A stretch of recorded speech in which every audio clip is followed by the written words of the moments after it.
Hi guys, welcome to this video for unboxing the Raddy RF919 Part 2. When I say Part 2, what I really mean is radio number 2. Many of you will know that I had one of these last year and I was pretty impressed with it. I just found it really interesting. But mine suffered from a really annoying battery discharge problem after 2 days of no use with a full set of batteries. They'd be completely dead. And I complained to Amazon because I didn't want to return the radio, and I actually got a partial refund, kept the radio, and they also sent me another set of rechargeable batteries, but it made no difference. And in the end, I don't know whether it was a firmware issue with the Bluetooth or whatever, but the bottom line is I wasn't convinced of the quality, and I was really annoyed with the fact that I had this issue, so I sent it back and got a refund. But as you know, I always found this radio interesting, and I've been swayed to give it another chance. So this is the second unit, and I'm just going to do a quick unboxing, just so as you guys can see what's included. The box itself is actually really good. A pretty good extended manual for the RF919. It is actually pretty good, but I've got to say, what's even better than this is the sort of PDF that you can download from the internet. But as manuals go for this type of radio manufactured in this sort of geographical location, it is actually very good. The ergonomics of the Raddy aren't amazing. I had somebody message me via the channel the other day and saying, help, I don't know how to even switch the thing on. And I sort of get that. So, but it does come pretty well packaged. Obviously, I have unboxed this radio this second radio since I got it. I didn't want the embarrassment of unboxing it live to find that it's not working, etc. But if I actually change the settings on it now,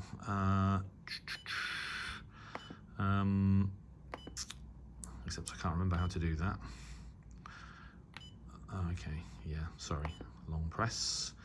If I put that time set to full,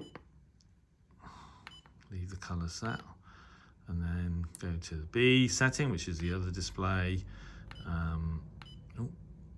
Okay, B, full, and then these two little bulbs illuminate, and then the display backlights stay on. So I've always loved the styling, a kind of sort of retro, chic 1970s style, a bit like the 1970s kind of Panasonic Sony shortwave radio styling, obviously with a modern twist.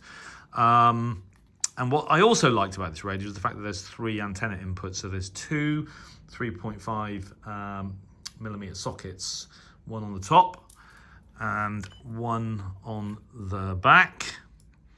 The one on the top apparently is for long wave, medium wave, shortwave, and the one on the back is for medium wave and shortwave, according to the manual, which doesn't make much sense.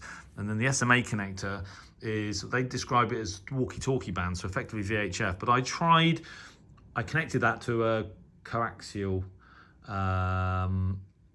antenna that I have on the roof. Sorry, not a collinear for airband. Couldn't hear anything, but with either of these sockets, airband signals come in really very well. And the other thing is that I always liked about it is the fact it's got an antenna tuner and it's switchable. So you can switch it between medium wave and then the first part and the second part of the shortwave band, and you can maximize the signal volume, strength, whatever here. So fundamentally, I always liked the radio, but the fact that mine suffered from issues with the battery discharge, in the end I handed it back, but I decided to give it another go, and I'm glad I did. And so far I've had no issues with it at all. The battery's been fine. In fact, the battery capacity is really good, and you can use it many times before the battery indicator reduces from sort of 3 bars to sort of 2 bars. So that aspect of the problems that I did have are completely resolved. So the audio is good. I use mine a lot. I listen to the Premier League football on a Saturday afternoon, so this thing's sort of on most of the afternoon, and it's great for that. What's also interesting is that when I had the first unit, I did try DXing with it, and I copied Radio Tama in Peru on 4775 kilohertz, and it was a pretty decent signal. I also copied HCJB Quito in Ecuador on 6050 kilohertz. So it is capable of DX. What's interesting though is that when you actually look at the specifications for sensitivity, I think it's specified as 20 microvolts on from 2.3 to 30 megahertz, and that's for AM and upper lower sideband, which isn't that great. If you think about things like the ELAD, I know that's more expensive, but higher end receivers tend to be sort of 1, 2, 3 microvolts sensitivity on shortwave. They specify 1 millivolt per meter on long wave and medium wave, and FM is 2 microvolts, which is a bit more like it. But despite the fact that the sensitivity specification on shortwave isn't that great, it's still pretty capable.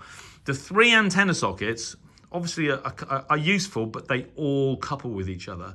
And if any of you have seen some of my videos with the previous unit I owned, you'll know that you kind of you can toggle between the antennas with this switch here, and you'll find that sometimes the best signal isn't always via the antenna input that you anticipate to be the correct one, because they do all sort of crosstalk with each other.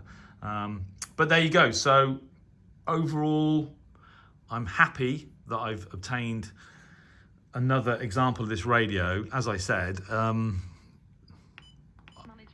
I find it's just the most interesting portable shortwave radio that's come onto the market, in my opinion, for quite a long time. And on that basis, I just thought it was worth giving another chance to, really. So there you go.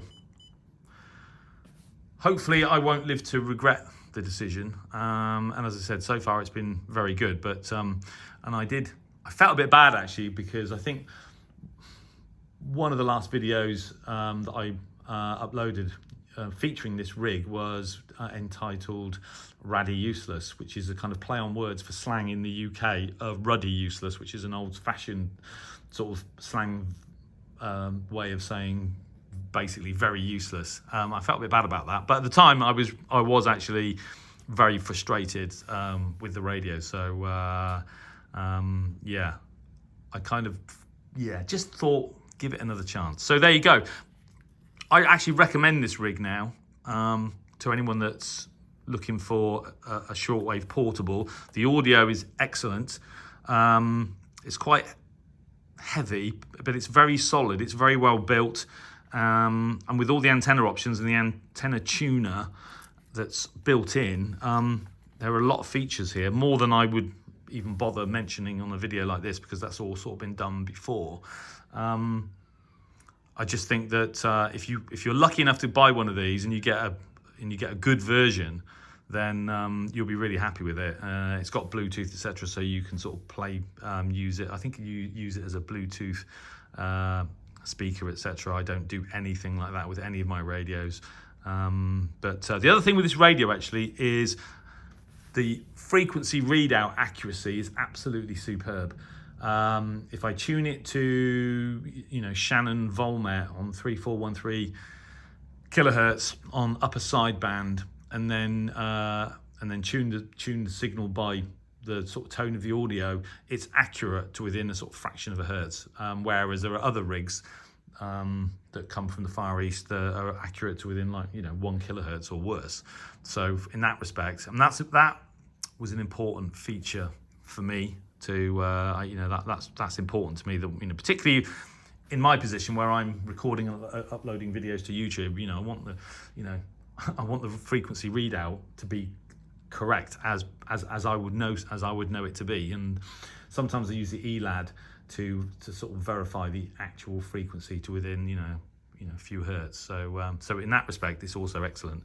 So there you go. This is the Raddy RF919, a second chance, and so far proving itself to be more than worthy. So there you go. Anyway, I hope that was interesting and or useful. Thanks for watching, and 7-3.